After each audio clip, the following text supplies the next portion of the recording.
As Brad mentioned, my name is Dan Simon. I'm an attorney at the law firm Ballard Spahr. We have a large office here in Salt Lake City. I frequently do work in Utah, but I'm actually based in Washington, D.C. Please don't throw anything at me. I felt like I enjoyed Senator Hatch's comments. I get very frustrated when people complain about Washington, like it's every single person that lives and breathes there. But hopefully I'm here to help. Anyway, I represent a large slew of people in the energy sector, particularly in the electricity sector, a mix of investor-owned utilities, independent system operators back east, and renewable energy project developers. The work I tend to do in Utah most often is with renewable energy project developers, so that's more or less the hat I'm wearing right now. And this topic is primarily about transmission, but I'm speaking more, my prepared remarks are dealing more with renewable energy project development in Utah, with the idea that, take away with one point, it's this, that Utah has tremendous potential for renewable energy project development. It already has some going on. It has good wind conditions. It has very good solar conditions. But yet not that much renewable energy has really been developed here. And it's despite the fact that it's a great state to do business in, it's a great state to work with, siting is relatively straightforward compared to other states. The interconnection process, if you're going to interconnect your generator to the grid, dealing with Rocky Mountain Power is easier than in somewhere like California or other places. But unfortunately, there's no real robust market to pay for the electrons being generated in a green fashion. And until that changes, I don't think you're going to see much more renewable energy development in the state.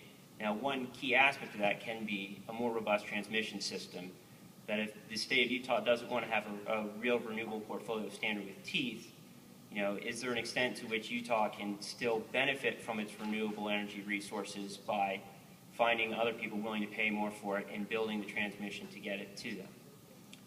Let's go ahead and go to my first slide. So, suppose you're a renewable energy project developer and you want to develop a project in the state of Utah. To get it financed, you can't just build it on spec in this day and age. You really need a power purchase agreement, someone who's agreeing to buy the output of that for 20 years or so. And there's at least 3 potential customers. You've got one of the utilities all the way in the state of California. You've got Rocky Mountain Power, the main utility here in Utah, and retail end users in Utah. Now, of course, there's others like UAMPS, the municipally owned utilities in the state, and the electric co-ops that serve the rural areas in Utah. But these are the 3 I'm going to focus on for here. These are the 3 most likely. Next slide. No. Okay. So California, the 800-pound gorilla in the West.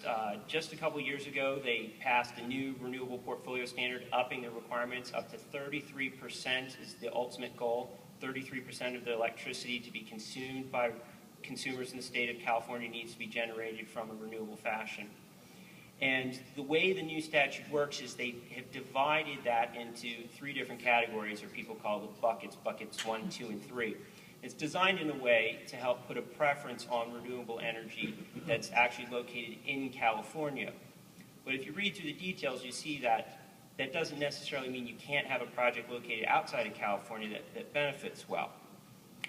So Category 1 deals with a couple things. One is renewable energy projects actually within California, interconnected to the California Balancing Authority, basically more or less located within the state. There are some exceptions where you can technically be outside the state of California but interconnected to the CalISO or whatnot, but basically you're electrically within the state of California. Another part of Category 1 is energy that's from an eligible renewable project located somewhere in the WECC, somewhere in the western United States, that is scheduled into California. The last one, dynamically transferred, that's near impossible to do, so let's skip that for now. Next slide, please. Categories 2 and 3 refer to other kinds. So Category 2 is referring to, again, this is a type of renewable energy that's generated outside the state of California, but you have difficulty actually getting it delivered to California, so you use substitute energy from another resource to quote-unquote firm and shape it to get that delivered to California. And Category 3 is everything else. which basically means primarily unbundled renewable energy credits. So a utility buying the RECs from someone without actually using the renewably generated electricity and consuming it in California. So it does mean that projects within California do have a priority, and the scheduled and delivered into language I talked about is sort of a difference. So you can have a situation where if you're a renewable energy project located in California, as long as you've got a buyer, whatever you generate and inject into the grid counts as renewable power that can be used towards meeting their renewable portfolio standard goal. If you're located outside the state, you actually have to schedule the power ahead of time, which for most of the time is not a problem. But when you're dealing with intermittent renewable resources, what you schedule and what you actually deliver, there may be the two might not match up. So suppose you're scheduling, looking ahead, day ahead, you're scheduling, in hour ending, 1500 in the middle of the afternoon when the sun is shining well and you've got a solar project. You think you're going to deliver 25 megawatts, and that's what you schedule, and it turns out you produce more than you expected, and you actually deliver 28 megawatts in that given hour. The utility buying that would only get credit for the 25. Next slide. But aside from that, whatever you've scheduled and actually delivered gets treated the same way as anything actually in California. And this is a table I've got here from the California Public Utilities Commission website that shows the breakdown of how it treats the different categories. And the blue at the bottom is referring to everything in Category 1. And I don't know if, I apologize for if the lettering is a little too small, but those are minimum amounts to get. So for 2011 through 2013, at least 50% of your RPS requirement must be from that category, from Category 1. Anything above it can also be from that, but at least 50%. And then from 2014 to 2016, at least 65%. And then by the time you get to 2017 and beyond, at least 75%. Okay. So what are the advantages and disadvantages? I mentioned the scheduling issue. If you're already in California, you don't have to worry about that.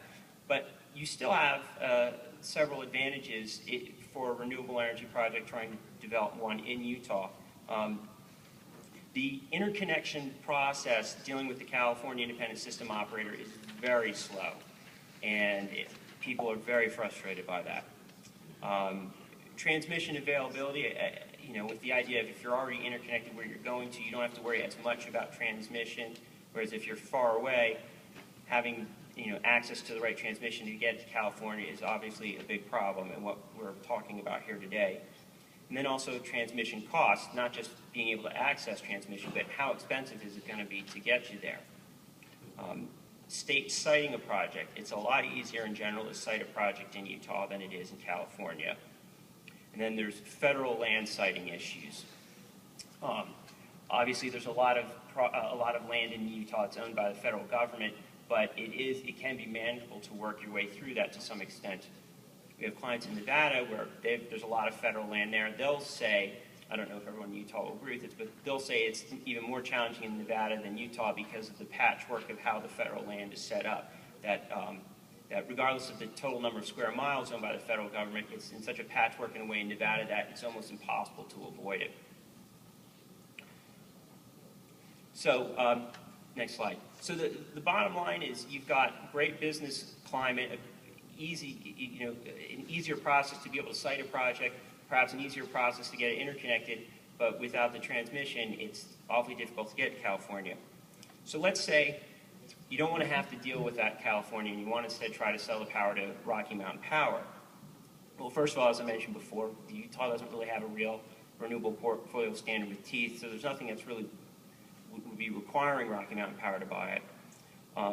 There's the option of trying to sell it as power from a qualifying facility under the federal statute PURPA, where this requires an electric utility. They must buy energy generated by certain types of qualifying facilities, which include many renewable energy projects, such as some solar and wind projects. But they have to pay the avoided cost rate. And with power being so low right now, power price is so low right now, the avoided cost price that Rocky Mountain Power is offering is not particularly enticing. There's an ongoing proceeding right now at the Utah PSC where they're trying to lower the one for wind even further. So it's a difficult road to hoe. Next slide. And then finally, retail customers in Utah. This is a new trend. Large companies bringing in, large, whether it's manufacturing or data centers is a common one. Companies that want to be green, and they like to come to Utah for a host of reasons: a strong workforce, a well-educated labor force, a great place to live, a great business climate, and low power costs. But they sometimes also say, but we want to use green power. We want to be able to offset our carbon footprint.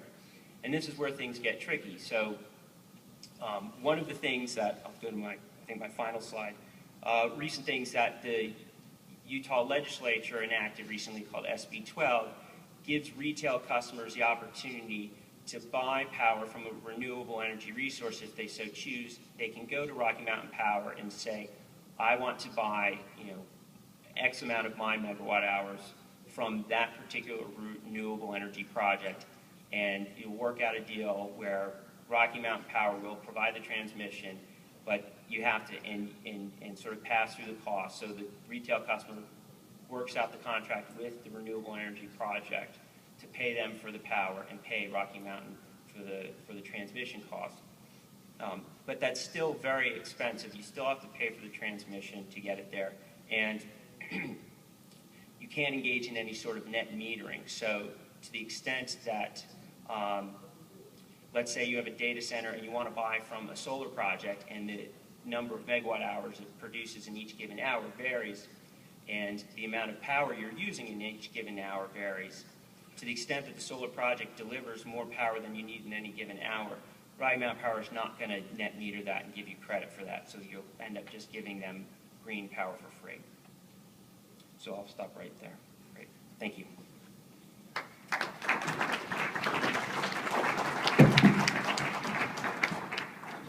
Great, and thank you, Dan. Our next speaker, Natalie Hawk.